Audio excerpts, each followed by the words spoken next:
Rhode Island's hidden history, mostly in the West Warwick and Coventry area. So welcome to the show, Jim.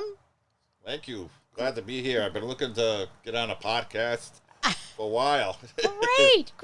So why don't you introduce yourself and tell us a little bit of what you're all up to? I am Jim Plummer. I'm 66 years old. I'm retired. I started looking into my family history genealogy in the mid-90s when someone gave me computer software for a gift, and I discovered my ancestor, Francis Plummer, came over with his family from England, was one of the first settlers of Newbury, Massachusetts, in 1633.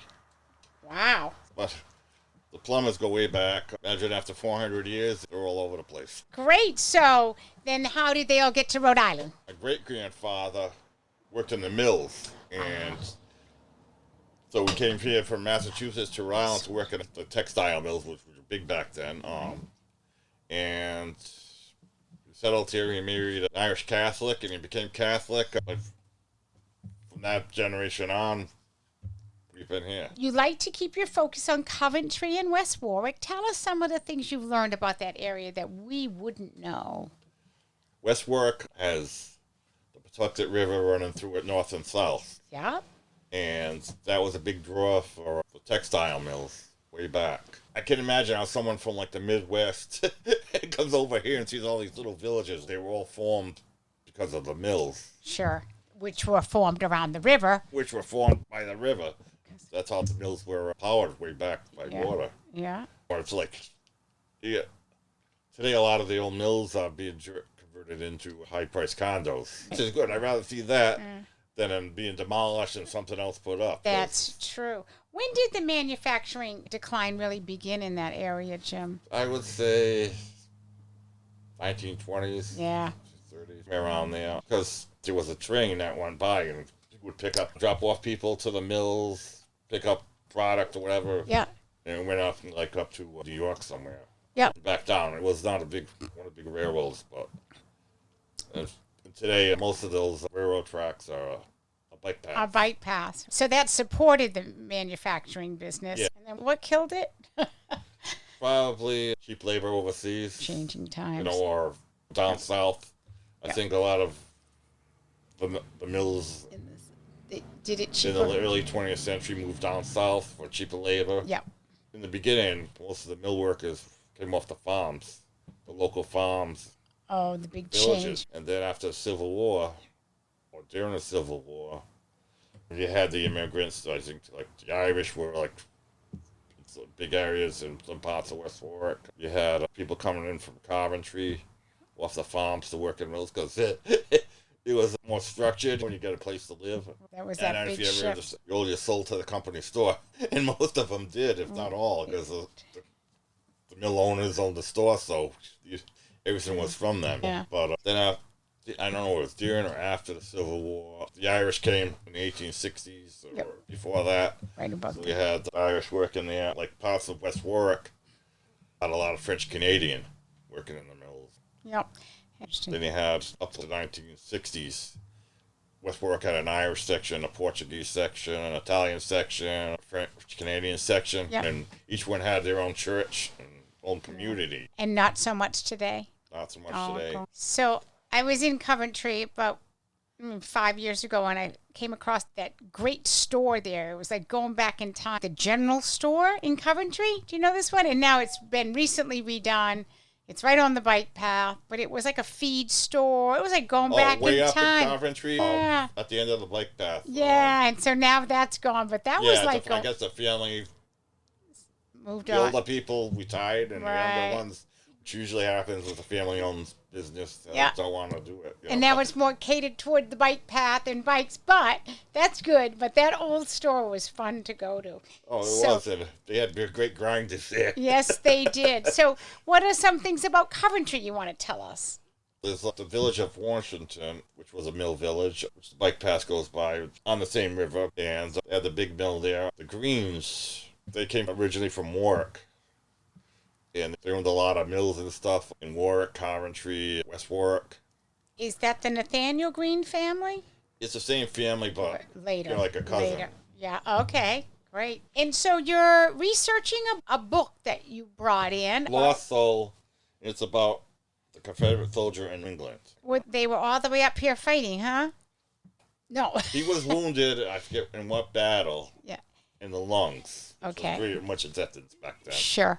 And he came up here because he's related to the Green family somehow. Oh, okay. And he was staying with them.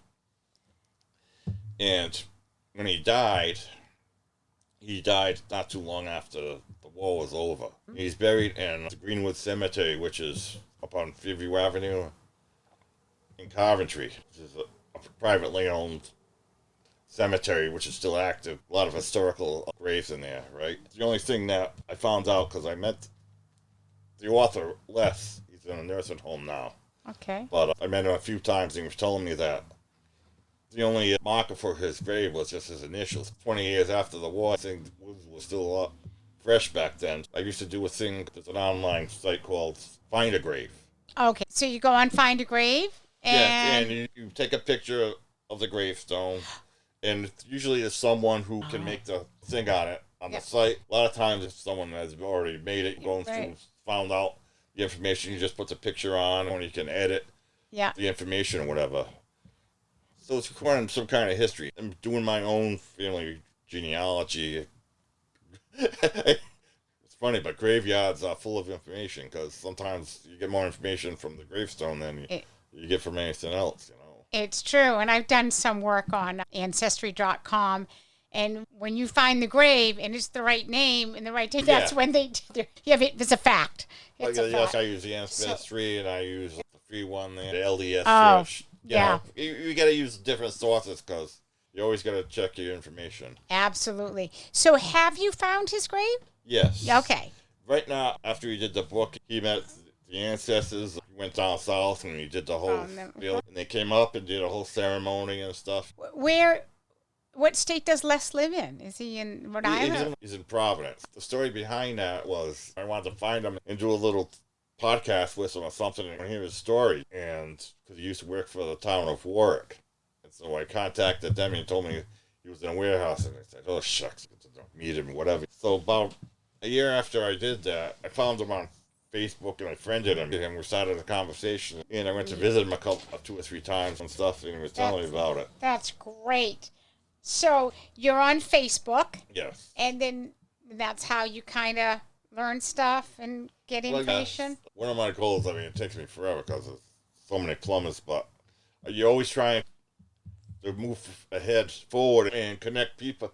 Have you had some good luck? You've met some more of your family? Well, I met some distant plumber cousins on Facebook, and it's just recently I was tracing like a second cousin line down through time when I've gotten to the 1960s. Of course, people moved all over the place. Some moved to like New Jersey, New York, Washington, D.C., all over the place. Wow.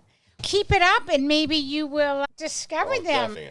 Yeah. But while I was searching for him recently, another story is there's a colored Civil War soldier buried in the same cemetery. Oh, wow. He escaped slavery from Maryland. Yeah. When he was injured, he met another veteran from Rhode Island who told him, move up to Rhode Island. Come to Rhode Island. There's plenty of jobs and mills or whatever. And so he did. And he's buried up here, too? He's buried up here, He got up here and he got buried up here. We got 2 Confederate soldiers. Well, That's one Confederate and one is Union. Oh, one Union. Oh, I'm sorry. He's one Union, you know. And in fact, he died like in 1940, and he was the oldest living Civil War soldier in Rhode Island at the time.